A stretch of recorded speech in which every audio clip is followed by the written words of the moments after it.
दोस्तों, सावन का महीना 2025 11 जुलाई दिन शुक्रवार के दिन से शुरू होकर और 9 अगस्त तक रहेगा। सावन का पहला शुक्रवार यानी 11 जुलाई मां लक्ष्मी के आने का संकेत देता है।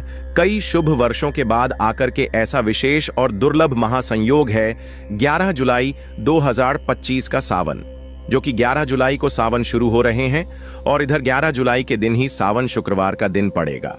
इस दिन खरीदारी का विशेष महत्व होता है। शुक्रवार का दिन धन लक्ष्मी को समर्पित है।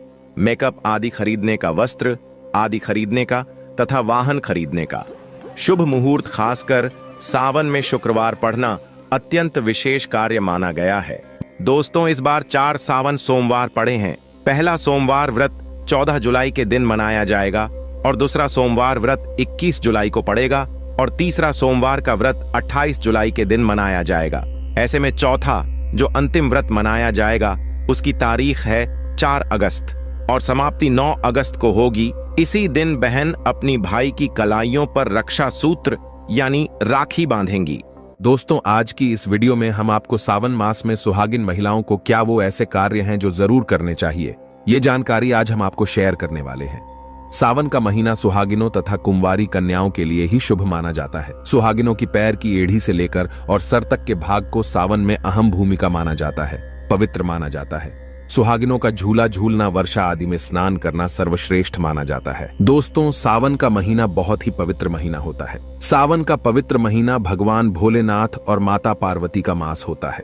सावन का महीना गंगा जल की तरह पवित्र माना जाता है और इस पवित्र सावन के महीने में जो भी भक्त सच्चे भाव से, सच्चे मन से मैया पार्वती भोलेनाथ की शरण में जाते हैं, उनकी हर मनोकामनाएं, हर इच्छाएं भोलेनाथ और माता पार्वती जरूर पूरी करते हैं। और करें भी क्यों ना, आखिर हम सब माता पार्वती और भोलेनाथ की ही संतान हैं। सावन मास में आपको ज्यादा कुछ करने की जरूरत नहीं है। मात्र पवित्र शिवलिंग पर 1 लोटा जल अर्पित करने से भगवान भोलेनाथ आपके सभी संकटों को समाप्त करते हैं। शिव पुराण में बताया जाता है कि सावन के पवित्र महीने में घर परिवार में किसी एक सदस्य को एक तांबे के लोटे में जल भरकर और उसमें थोड़ा गंगा जल और कोई भी एक लाल पुष्प शिवलिंग पर चढ़ाने से भोले बाबा आपको धन से माला माल कर देते हैं। क्योंकि सावन मास में भगवान शिव धरती पर आकर अपने हर भक्त के घर में वास करते हैं। अगर आपके पास समय न हो तो घर में किसी भी महिला को 1 लोटा जल अवश्य अर्पित करना चाहिए। दोस्तों, भोले बाबा सच्ची भक्ति के भूखे हैं। वो आपसे कुछ नहीं मांगते। सच्ची भावना और सच्चे दिल से अगर आप उन पे जल भी अर्पित करते हैं तो महादेव आपके घर में अपना स्थान बना लेते हैं। बढ़े से बढ़े राक्षस को भी भगवान शिव ने दर्शन दिए हैं। हम तो फिर भी एक मामूली से इंसान हैं और हम रक्षक की तरह बुरे स्वभाव के भी नहीं हैं, तो हमें तो महादेव की कृपा जरूर मिलेगी। बस मन में ईश्वर के प्रति लगाव, सच्ची आस्था, प्रेम भाव होना चाहिए। द हार्ट इज गोल्ड होना चाहिए। तभी ही महादेव का विशेष फल और हमें सिद्धि की प्राप्ति होती है। शास्त्रों के अनुसार कहा जाता है कि अगर आपके माता पिता नहीं हैं, तो आप भगवान शिव को अपने माता पिता सच्चे हृदय से एक बार मान के तो देखिए। वो आपकी हर इच्छा अवश्य पूरी करेंगे, क्योंकि शिव जगत पिता हैं।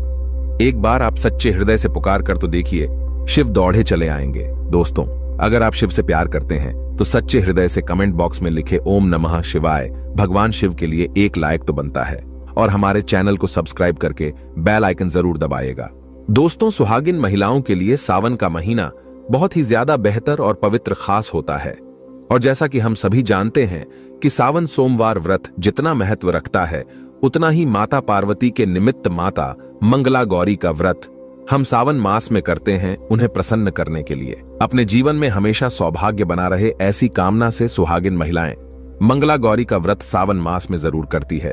दोस्तों, सावन मास में माता पार्वती की उपासना से आपके जीवन में सुख सौभाग्य बना रहता है। यह सुख सौभाग्य कोई मामूली सुख सौभाग्य नहीं होता। कभी ना खत्म होने वाला धन, कभी ना खत्म होने वाला यश, कीर्ति, वैभव प्राप्त होता है। पति की उन्नति, तरक्की, उनकी आयु दीर्घायु होती है। जहां आपके पति 70 साल जीने वाले होंगे तो उनकी उम्र और गुना बढ़ जाती है। संतान सुख की प्राप्ति होती है। जिन माताएं बहनों के संतान नहीं हो रही थी, वह भी हो जाएंगी। घर में सुख समृद्धि बनी रहती है। दोस्तों, सावन के मास में सभी भगवान भोलेनाथ माता पार्वती की शरण में रहते हैं, लेकिन सुहागिन महिलाओं के लिए कुछ ऐसे कार्य हैं जो पति की उन्नति, तरक्की के लिए उन्हें जरूर करने चाहिए। दोस्तों, आज हम आपको एक एक करके उपाय बताने वाले हैं। संपूर्ण जानकारी के लिए वीडियो को अंत तक जरूर देखिएगा। सबसे पहले श्रावण मास में सुहागिन महिलाओं को क्या करना चाहिए, आइए जानते हैं।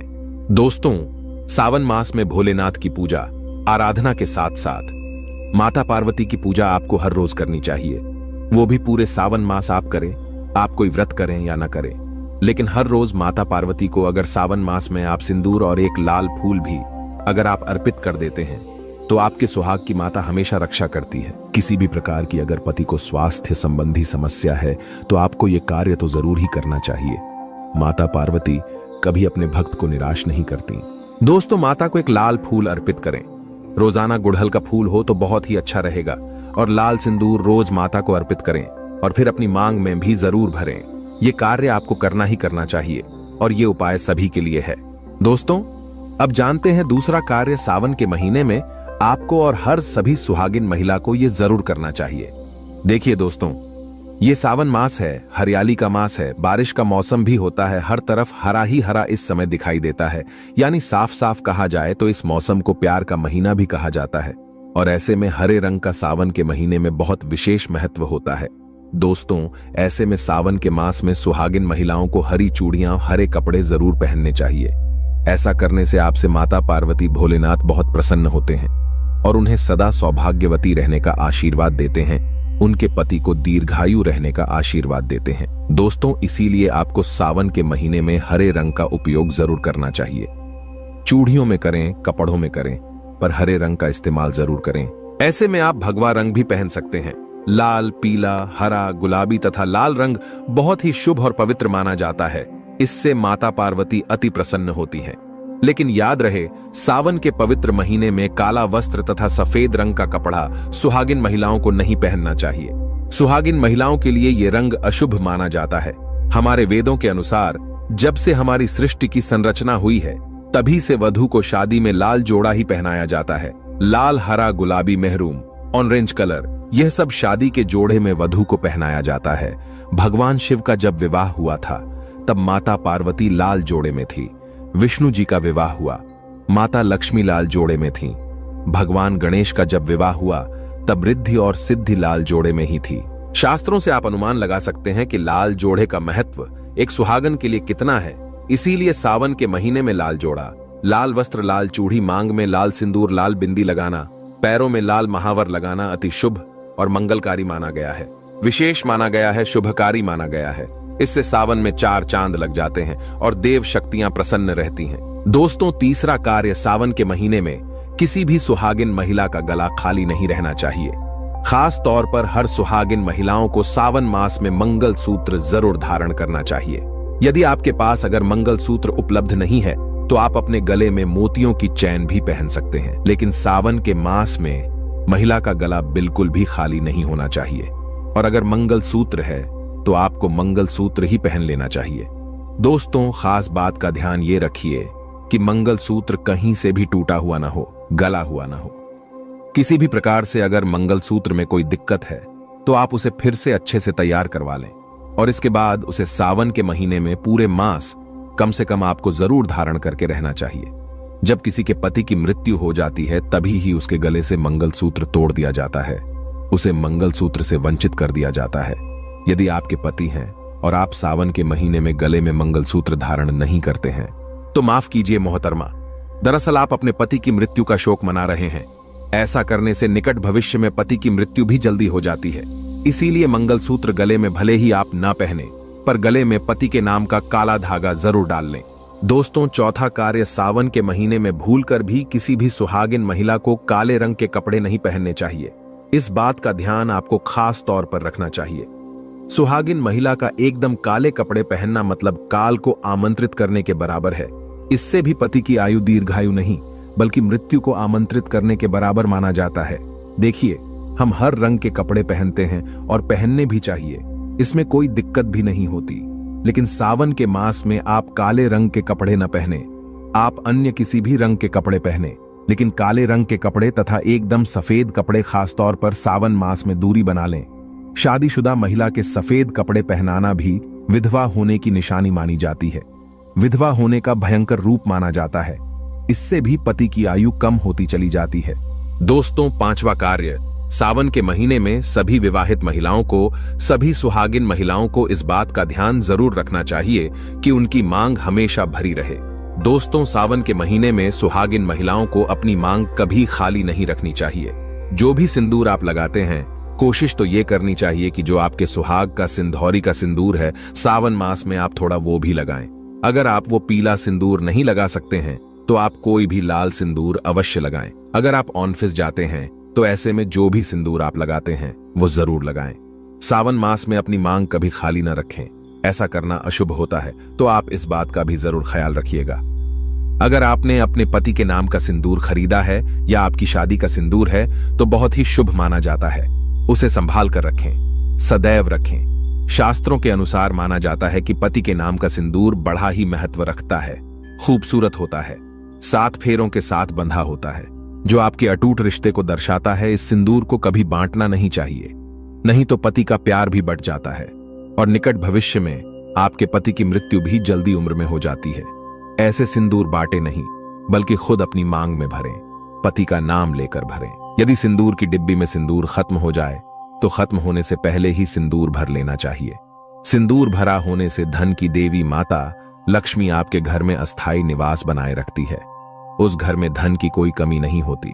दोस्तों, सावन मास में सिंदूर खरीदना, सिंदूर बांटना भी बहुत ही शुभ कार्य होता है, तो आप ऐसा भी कर सकते हैं। सिंदूर से जुड़ा हुआ यह कार्य पति पत्नी के जीवन में प्रेम को बढ़ाता है, सुख समृद्धि की प्राप्ति होती है, घर में ग्रह कलेश नहीं होता।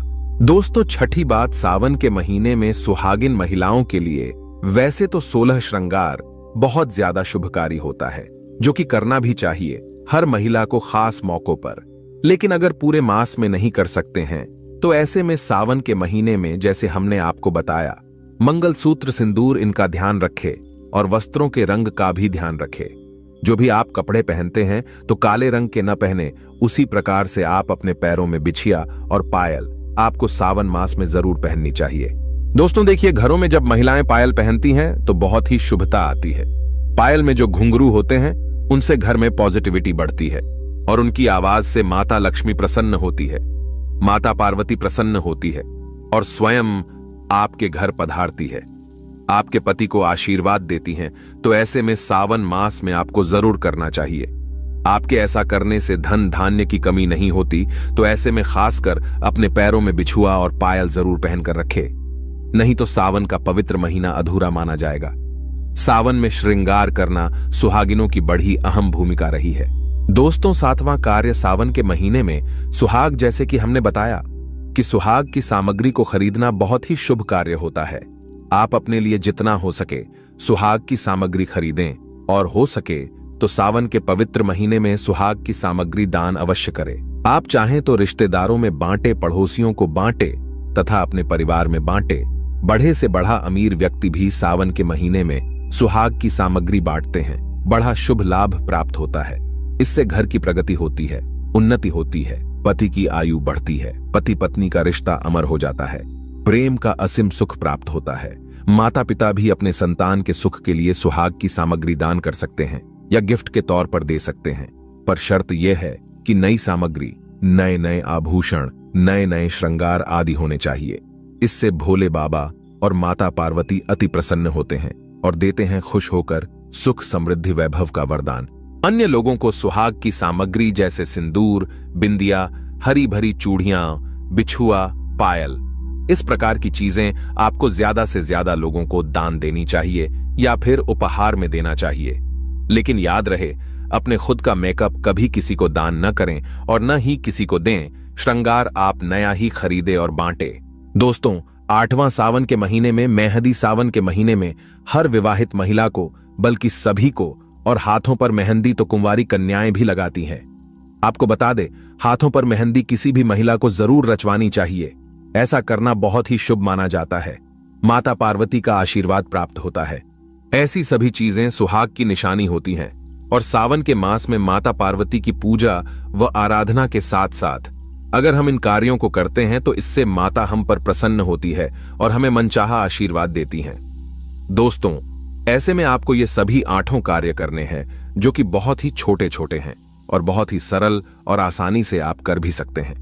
लेकिन ध्यानपूर्वक सावन के महीने में सभी सुहागिन महिलाएं इन कार्यों को जरूर कर लें, नहीं तो सावन का पवित्र महीना अधूरा माना जाएगा। यह पवित्र त्योहार इसके बिना रूखा रूखा माना जाता है। आपका व्रत भी इसके बिना अधूरा रह जाएगा।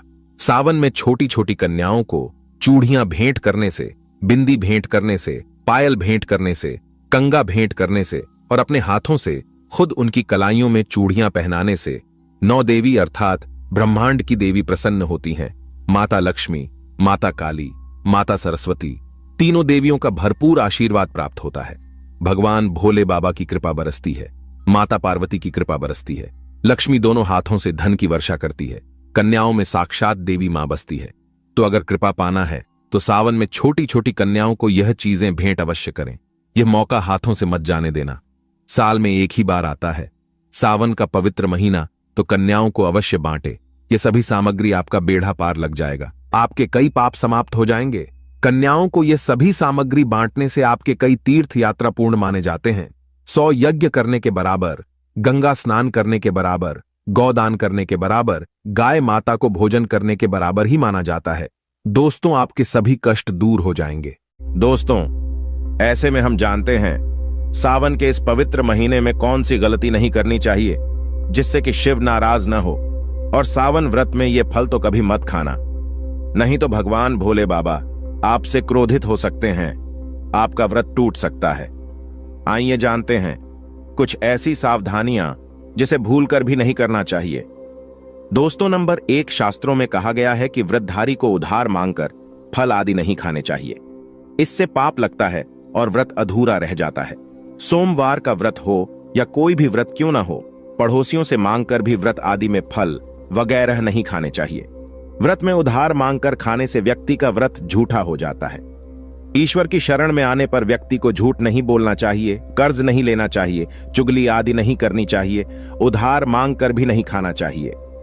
अगर आपको कोई अपनी मर्जी से खाने के लिए व्रत में कुछ देता है तो उसे आप खा सकते हैं, लेकिन व्रत में कम से कम उधार मांगकर फल आदि नहीं खाना चाहिए। इससे पाप लगता है और व्यक्ति की पवित्रता भंग हो जाती है। दोस्तों, नंबर 2, सोमवार का व्रत हो या सावन का व्रत, आपको नाशपाती नहीं खाना चाहिए। दरअसल इस फल का नाम नाश यानी नाश करने वाला होता है, इसलिए इस फल को व्रत में नहीं खाना चाहिए। व्रत आदि को छोड़कर किसी और दिन आप कभी भी खा सकते हैं, लेकिन अगर जिस दिन आपका व्रत हो उस दिन नाशपाती का सेवन नहीं करना चाहिए। भगवान को भी नाशपाती नहीं चढ़ाना चाहिए। दोस्तों, नंबर 3, कुत्तू या सिंगाड़े का आटा खाने से भी आपका व्रत टूट सकता है। आपको बता दें, लंबे समय से रखा हुआ आटा आपका व्रत भंग कर सकता है। दरअसल पुराने आटे में घुन आदि कीड़े वगैरह पड़ जाते हैं जो ठीक तरह से दिखाई भी नहीं देते। ऐसा आटा खाने पर दरअसल आप मांस का सेवन करते हैं और व्रत में कीड़े खाना घोर पाप के बराबर माना गया है और आपका व्रत भी भंग हो जाता है।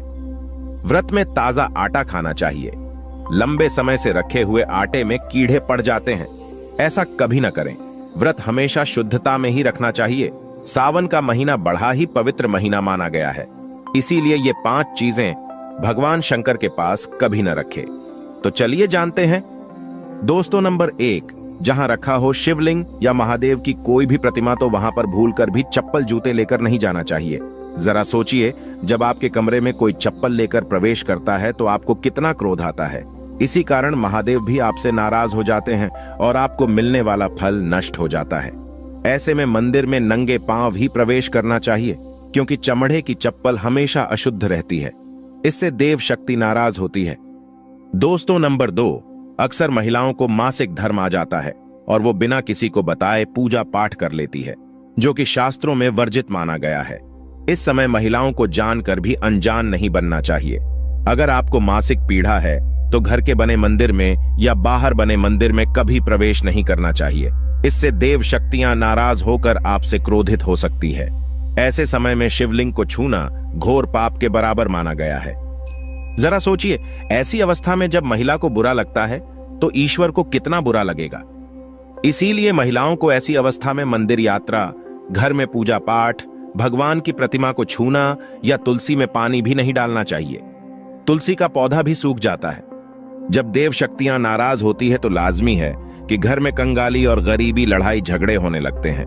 ऐसा कभी मत करना। दोस्तों, नंबर 3, शास्त्रों में बताया गया है कि जहां होता है शिवलिंग तो वहां पर सभी शक्तियां सक्रिय रहती है। अगर घर में होता है शिवलिंग तो वह व्यक्ति महादेव की कृपा सदैव पा लेता है।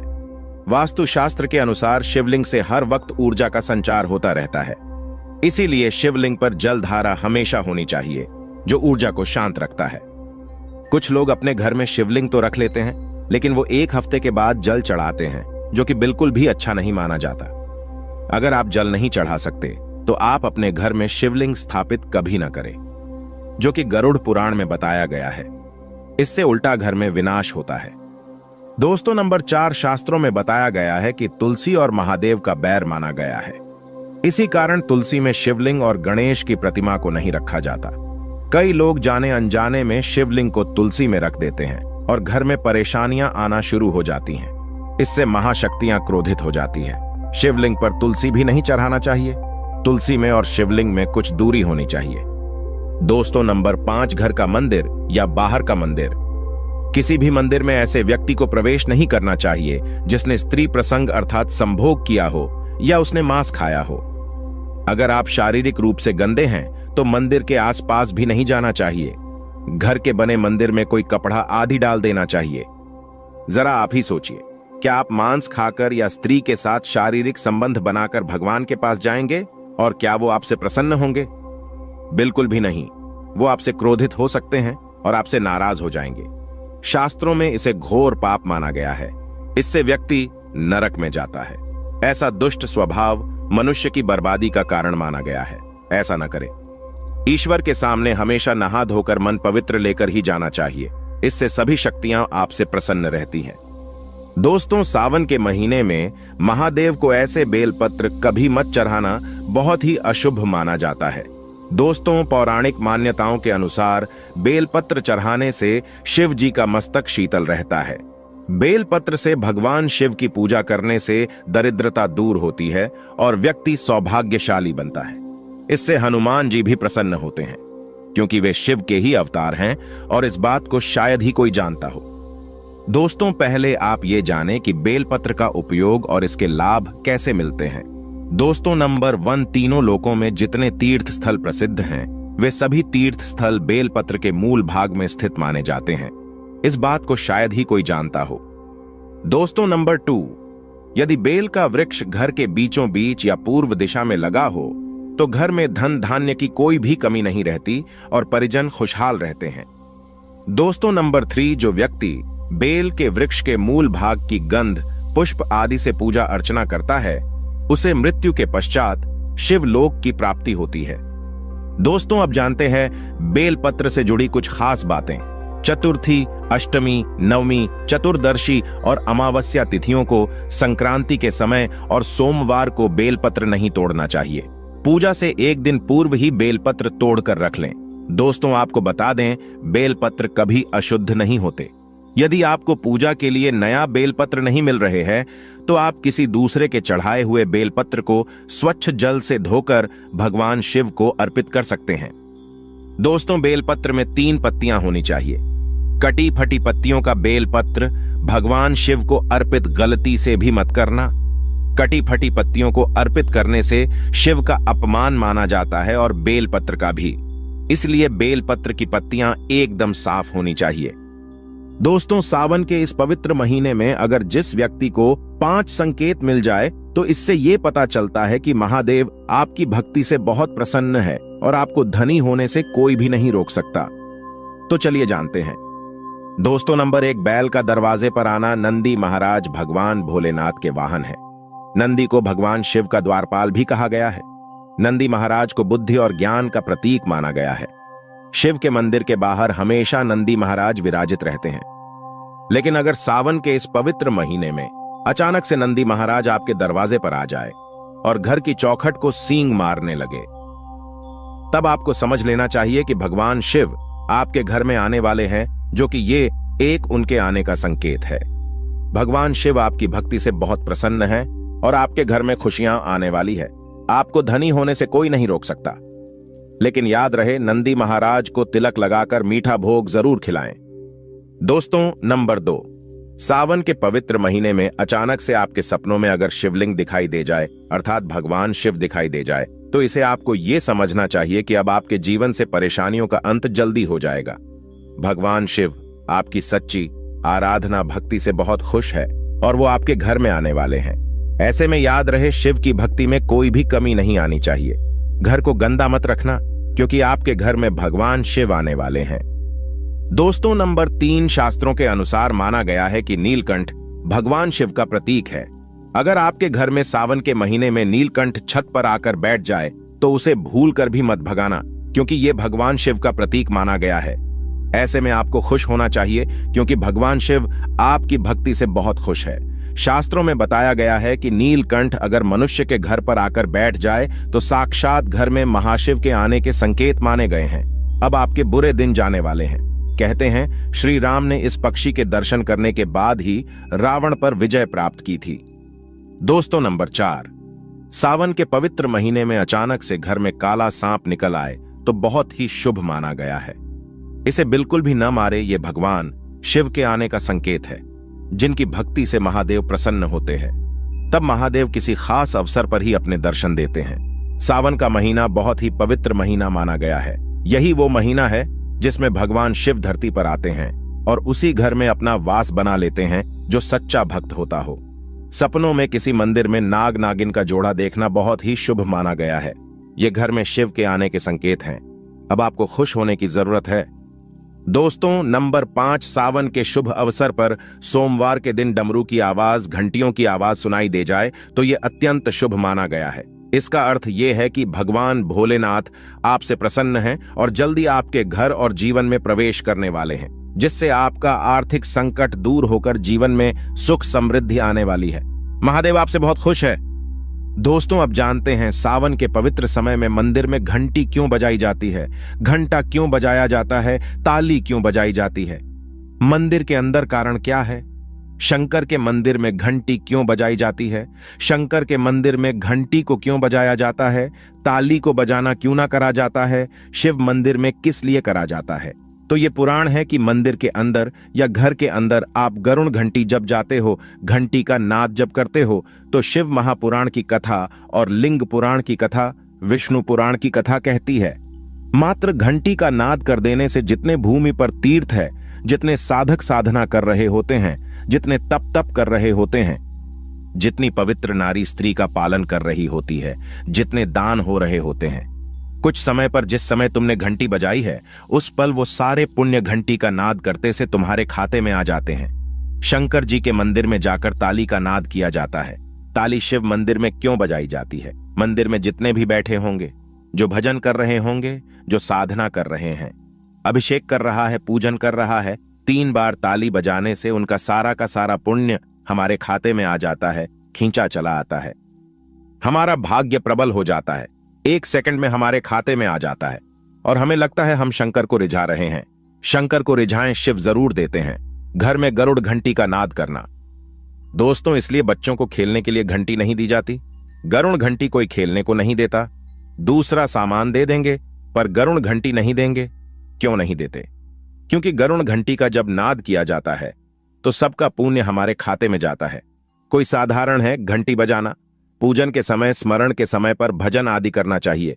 इसलिए घंटी भी हर कभी नहीं बजाई जाती। और आपसे भी निवेदन है, मंदिर में भी जाओ तो घंटी का नाद करो तो बड़े प्रेम से करो, ऐसे नहीं बजाओ, बजाए जाओ बजाए जाओ। कई मंदिरों में मंदिर का पट बंद हो जाता है तो भी लोग घंटी बजा देते हैं, दोष लगता है। भगवान अगर मंदिर में सो रहे हैं तो उस समय घंटी बजाना घोर पाप माना जाता है। जिस जगह पर ब्राह्मण विद्वान है, साधक हैं, संत हैं, साधु हैं, मंदिर अगर बंद होता है तो उसके साथ में घंटी के नीचे के भाग को रस्सी से ऊपर बंद दिया जाता है, जिससे बजे ना। कहते हैं अगर भगवान अगर विश्राम कर रहे हैं, सो रहे हैं, निंद्रा वश्य है या पट बंद है, कुछ समय पट बंद का समय है और घंटी का अगर नाद हो जाए तो कहते हैं 11 ब्राह्मण के भूखे रहने का दोष लग जाता है जीवों को। मात्र घंटी बजा देने पर अगर भगवान विश्राम में है, पट बंद, दरवाजा बंद और लिखा हुआ है समय मंदिर खुलने का समय 11 बजे से 3 बजे तक मंदिर बंद होने का समय, और तुमने यदि समय देख लिया, फिर भी तुमने तो देख लिया और तुम उस समय कह रहे हो मैं दूर से आया हूं, घंटी तो बजाऊंगा, तो ऐसा करने से कई लोगों के भूखे रहने का दोष आपको लग जाता है।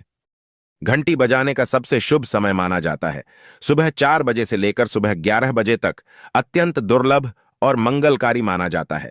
इस समय घंटी बजाना और रात के समय शाम 6 बजे से लेकर रात 11 बजे से पहले तक पूजा पाठ तथा घंटी बजा लेनी चाहिए, क्योंकि 12 से पहले तथा 12 के बाद मंदिर के पट बंद कर दिए जाते हैं। इस समय देवी देवता विश्राम करते हैं, निद्रा में चले जाते हैं। इस समय उन्हें जगाना मतलब घोर पाप का भागीदार बनने के बराबर है। आप अपने पुण्य नष्ट कर सकते हैं। अगर आप वाकई में भगवान शिव की कृपा प्राप्त करना चाहते हैं तो सच्चे दिल से कमेंट बॉक्स में लिखें हर हर महादेव, ओम नमः